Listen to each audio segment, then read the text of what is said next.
Hello, tea sippers. Welcome to an all-new episode of Clock the Tea with Dr. Long. Grab your mugs. There's a lot to get to.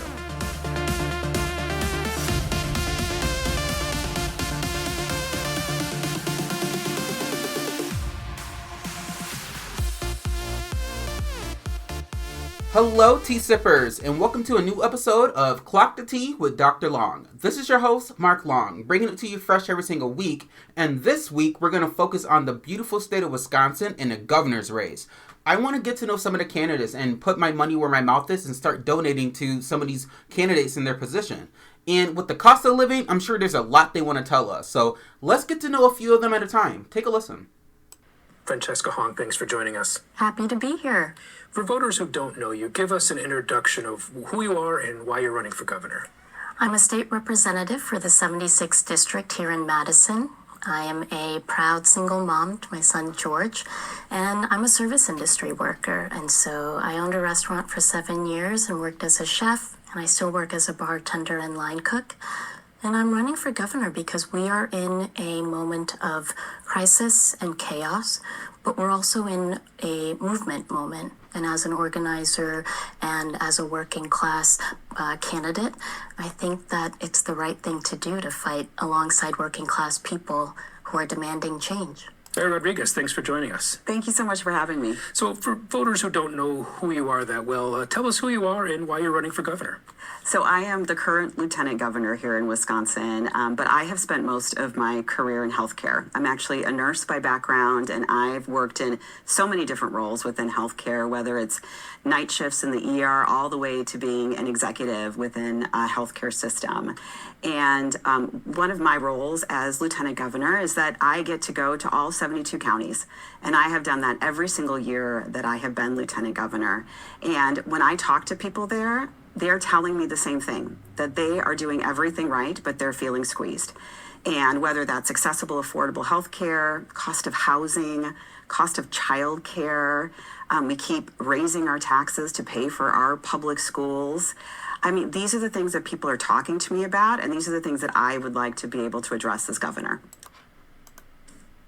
Okay, tea sippers, so let's go ahead and get to know the candidates. So I want to focus on Francesca Hong to start off, because as a fellow Wisconsinite and Madisonian is what we like to call ourselves, I thought she would be the most interesting one to get to know. And from what I'm reading is that she's a second generation Wisconsinite.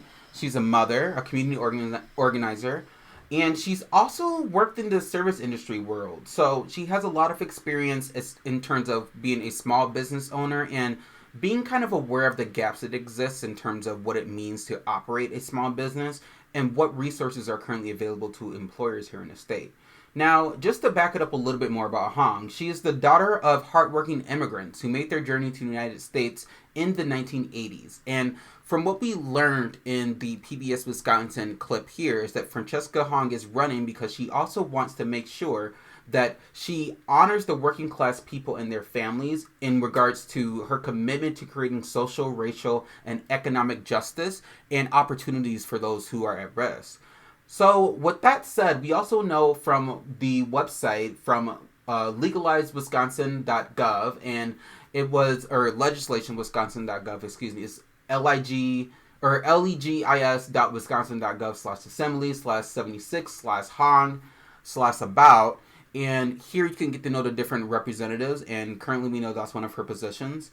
And she also has a lot of valuable skills in regards to community building, obviously inclusivity, and just having to share spaces in Wisconsin. Now, with that said, she does sound like somebody I would support. Now, I want to know a little bit more about what her platform is and what she's offering. And recently, one of her main platforms has been to focus on the legalization of marijuana. And she said 63% of Wisconsinites support legalization of marijuana. So why do legislative Republicans refuse to listen to a majority of the people here in the state with this common sense policy of legalizing the drug? And with the recent information coming out about the reclassification of marijuana, it comes to a point where this is going to be a strong fighting chance for her in terms of the primaries here in August. So let's get to know Sarah Ramirez. So Sarah Rodriguez, I keep calling her Sarah Ramirez, but Sarah Rodriguez is the current lieutenant governor here in Wisconsin. So I also want to dive into a little bit about what she supports. So her current platform focuses on several issues here, and I can pull those up for you. So she wants to make healthcare less expensive, which is very crucial for a lot of people that live in rural areas across the state. And she also wants to cut property taxes. She wants to make childcare affordable for families across the state.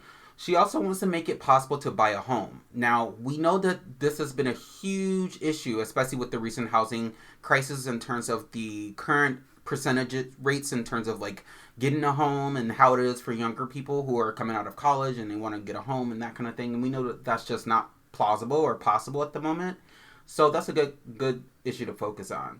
She also wants to focus on lowering the utility costs, and current energy bills, while also wanting to fund our public schools, keeping our communities safe is also on there, along with protection of clean air and water, focusing on online safety, reproductive rights, standing up to Trump.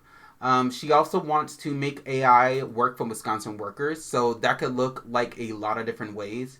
And she also wants to focus on building a justice system that actually works. And we know here in Wisconsin there's a lot of need for dismantling the current system that systemically oppresses people in urban areas like in Milwaukee. That needs to be fixed. And I think if she's going to put her money where her mouth is, and these are her current platforms, I'm interested to see how she's going to echo this, especially for women, because defending reproductive rights has never been more crucial than right now.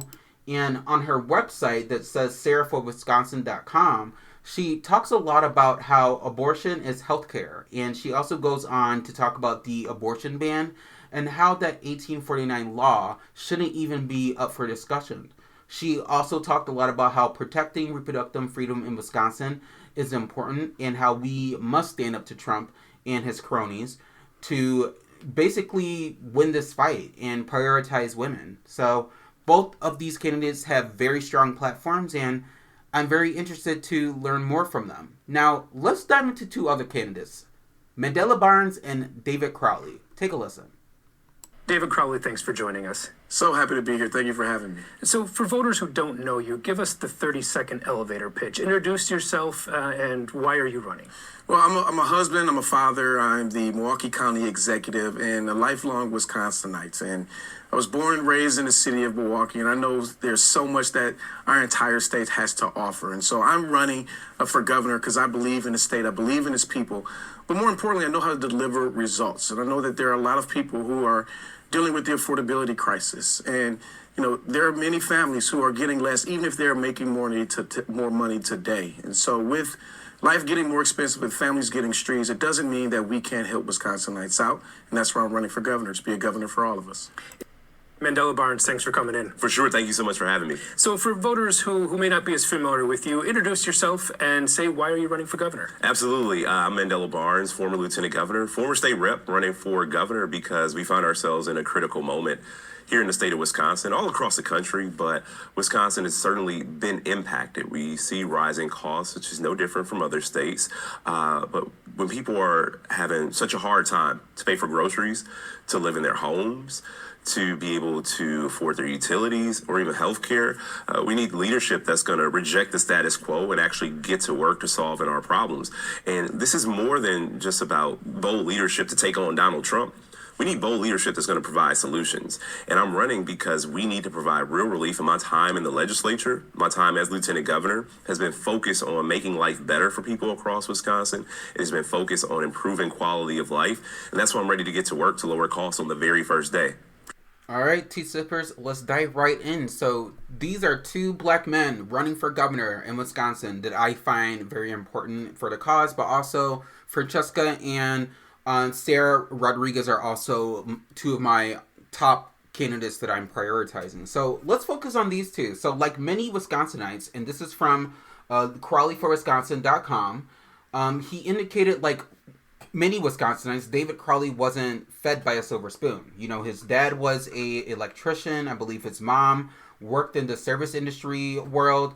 And also, both battled addiction and mental health struggles. And with that being said, David learned that hard work alone isn't always enough, especially when there's a system that fails families and families basically feel it first. And being someone who grew up in this whole world of trying to figure out how to navigate food in the kitchen, or deleting height and or heat and light bills and other evictions and that kind of thing. It kind of puts into perspective for us a bit. So just a little bit more about David. So right now, he was sworn into office in May of 2020 and became the youngest county executive in the history of Milwaukee County and the first black leader elected to serve in this role. On April 2nd, 2024, Milwaukee County Executive David Crowley was reelected to a second term with 85% of the vote. So we know he has a lot of popularity, and especially with his run as a bipartisan, or in this bipartisan race for Wisconsin governor, and he served his role and currently is running as a Democrat for governor. So a little bit more information about David. So he is a member of numerous community organizations, including the ACLU, Milwaukee Urban League of Young Professionals, and the Milwaukee NAACP.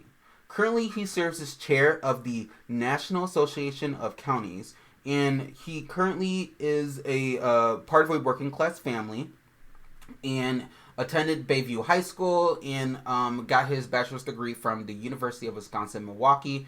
Currently is married to his wife Erica and 3 daughters. A little bit more information about David. So we know his current plan focuses on a lot of the basics like affordability, housing, but most importantly, let's look a little bit more to what he is saying on his website about housing. He wants to support zoning flexibility, so duplexes, fourplexes, ADUs, and small multi-unit buildings can be built where people already live and work, which is very important. We see a lot of that happening here in Madison, on the east side and all over the county. But most importantly, he also wants to provide planning for pre-development support to move projects from idea to construction much faster, while also expanding apprenticeship and workforce pipelines so Wisconsin has the workers to build at a scale that we need. Now, looking at a little bit more about the affordability of it all, he wants to increase funding for housing cost reduction initiatives, which would be good for younger people looking to buy a home. But also he wants to make housing cost reduction initiative dollars more flexible so funding can shift to where the demand is the highest. Furthermore, he talked a little bit about keeping people housed and preventing homelessness and expanding rapid rehousing opportunities while also making sure that Milwaukee County saves taxpayers $30 million while doing so. So he has a lot of promises here on housing. He also wants to focus on energy, and he wants to cut bills, cut the red tape, and make the grid for working families much more less chaotic, right? And he wants to focus on establishing clear environmental guardrails on water usage, while also focusing on legalizing the safe plug in regards to solar kits and making sure that families have access to extended rebates and on-bill programs to basically help farmers and businesses and manufacturers. Now, that's a lot on David. Let's talk a little bit about Mandela Barnes and what his platform is. So we know that Mandela Barnes was former lieutenant governor here in Wisconsin, but we also know that a lot has happened in his career in terms of how he navigated becoming a public official or a state official, if you will. And his dad worked third shift at a GM factory, and his mom was a teacher for the Milwaukee Public School District for about 30 years. And that's quite telling in terms of his upbringing and his dedication.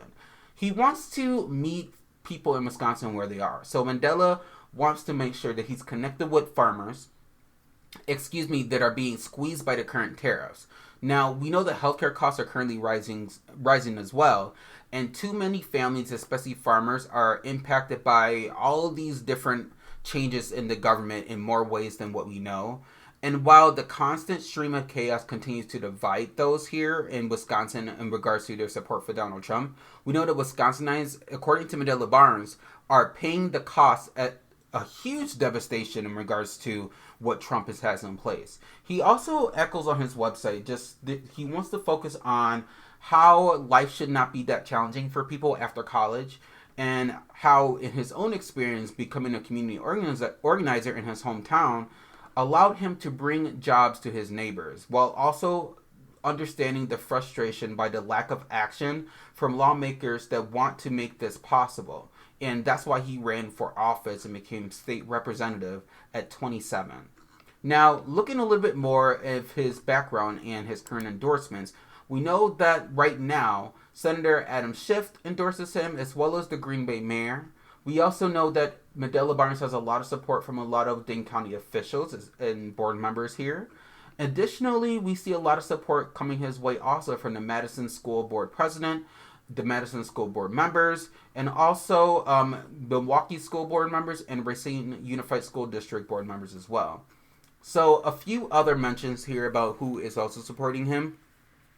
Mental health candidates for 2026 is a inseparable action initiative that supports him.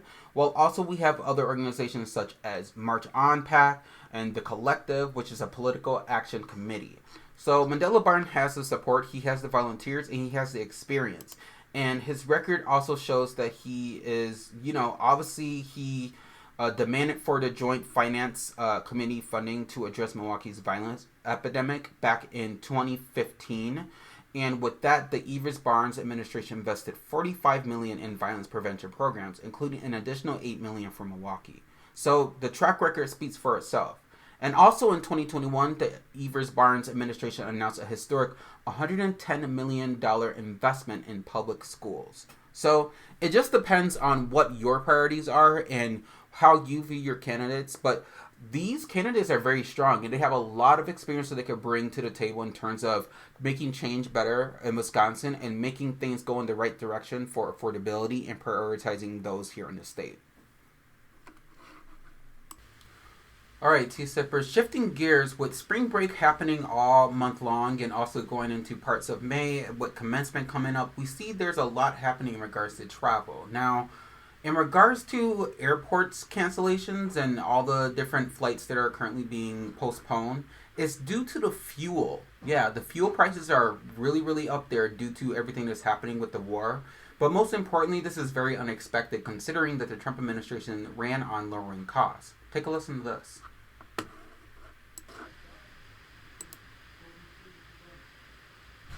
Tonight, it's another turbulent twist for passengers already dealing with the double blow of higher airfare and increased bag fees. Airlines slashing routes. Delta, now the latest major carrier to join the list, cutting some flights for 3 months from busy hubs like JFK, Boston, and Detroit. Jet fuel's sky-high jump linked to the conflict in the Middle East appears to be taking a toll at home. Why are airline tickets so expensive right now? I'm like, should I hold off on buying flights? Are things going to get better? Confusion for consumers over costs and routes, as Delta says in part, it routinely adjusts its network as part of its normal planning process and evaluates a range of factors when making these decisions. Tonight, we're learning Lufthansa will cancel 20,000 short-haul flights in a bid to save jet fuel. It comes as low-cost carriers in the United States, like already struggling Spirit, have pleaded for help from the government, with President Trump today calling on a healthier company to buy them. Katie Nastro is a travel expert at Going.com. Low-cost carriers operate on razor-thin margins to begin with, and if they're struggling in the way that Spirit Airlines is struggling, that really is a red flag for low-cost carriers in general. Now, airline CEOs bracing passengers for a bumpy ride. I also don't know how long oil prices will take to cut. Even if this ends, there's a long time to get back to normal.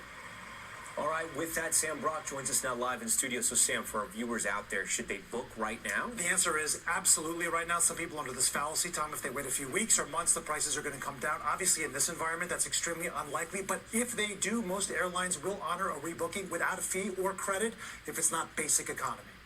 So much for the affordability and keeping prices down and everything that the Trump administration lied to us about. So let's dive into a little bit about what NBC News was just telling us. So with the jet fuel shortage, it's because the prices are high. It's pushing airlines to raise prices just to reduce flight schedules. And the jet fuel prices in the United States have surged 85% since the day before the Iran war began, hitting $4.62 per gallon. So that's just that. But most importantly, airlines like JetBlue have already raised baggage fees, like they mentioned in the video. And the war itself has caused a loss of critical energy exports from the Middle East due to the war and because of the closure of the Strait of Hormuz and everything that's happening with that. We know that NBC also reported that airlines across Europe and Asia are cutting tens of thousands of flights Wow, months in advance because they cannot even secure enough jet fuel to sustain the prices come the summer. Now, this is basically up through October, actually, from what it looks like. And a lot of U.S. travelers are facing higher costs. And most importantly, with the soaring jet fuel prices, we're also seeing rerouted and suspended flights overseas. We're also seeing that the DHS just shut down TSA staffing shortages, which has been happening for quite some time. We're even seeing higher rates in terms of increased fees and reduced schedules. And it's hitting the American people more than ever because now is spring break travel time, and a lot of people are going to feel a lot of the changes as they travel. So the bottom line here is that the flight cancellations and schedule cuts are happening globally, but most importantly, U.S. travelers should expect higher prices and more delays heading into the summer. And that's quite chaotic, considering that all of this was completely avoidable with us getting into a war in the first place. That is not the only issue that's happening here in the United States right now. We see massive wildfires continuing to expand in Florida and Georgia. Take a listen to this recent report from NBC News.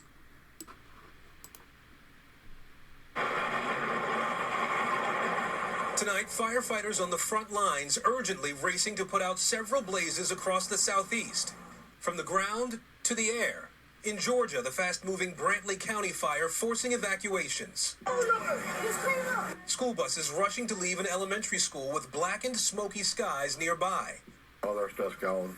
Residents capturing devastating images of what's left of their homes. Cars completely charred to ash. Officials say more than 50 houses have been destroyed, an estimated 1,000 now at risk. Now, we know that you've issued at least 2 mandatory evacuation orders. What's your message to people who may be hesitant to get out? That's a great question, and I'll be honest with you. We cannot force these folks to leave even though we give a mandatory evacuation. It's a very serious situation where we have citizens that are in harm. So thick you can't even see. The smoke causing dangerous conditions on the roads, drivers turning around trying to escape the black plumes.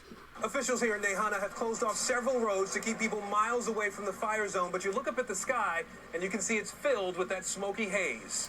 It's just unexplainable how all of this is happening. So basically, Georgia and Florida are facing major fast-moving wildfires even as we speak, with nearly 1,000 more threatened in regards to the 120 homes that have been destroyed within the South Georgia area. So let's talk a little bit more about what's happening. So the major fires started, and I guess this is where some of the locations of these major fires, but in Pineland Road fire in Clinch County, which was only 10% contained, and then the Highway 82 fire in Brantley County, which was about 15% contained, and we know that thousands of acres were burned in both fire locations, and evacuations and conditions are continuing with over 91 Georgia counties currently facing evacuation.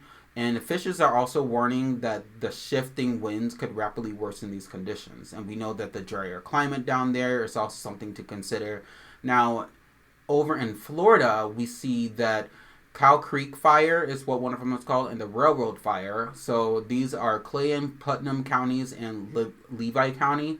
Not as much damage, and they're being more contained down in that area. And we know that FEMA has authorized federal funds to assist, but the conditions here is that it's one of the worst fire seasons in decades in the Florida area, with 18-month drought and extreme weather being the responsible notion here. Now, how can we help here in the Midwest? So we can donate to relief organizations such as the Red Cross. If you want to volunteer, you can. There's also training provided for those who are interested in doing Red Cross related volunteering. While also there's websites in Georgia and centers with first responders that are connected. So just do your research online. But obviously hygiene items could be sent over along with OTC medications, socks, wipes, old clothing that is gently used, pet supplies, non-perishable food items, storage coats as well if that's necessary, and also household essentials. So you can donate other things such as your time and your commitment to small towns within those areas by starting your own donation drive or your supply distribution initiatives or food events, what have you. But most importantly, download emergency apps and reach out to any people that you might know who live in those areas. And my heart goes out to those who are displaced and experiencing a lot of destruction due to the wildfires. Thank you so much for listening to another episode of Clock the Tea with Dr. Long. This is your host, Mark Long, bringing it to you every single week. And hopefully next week we'll have a lot more to focus on. Take care. Be safe.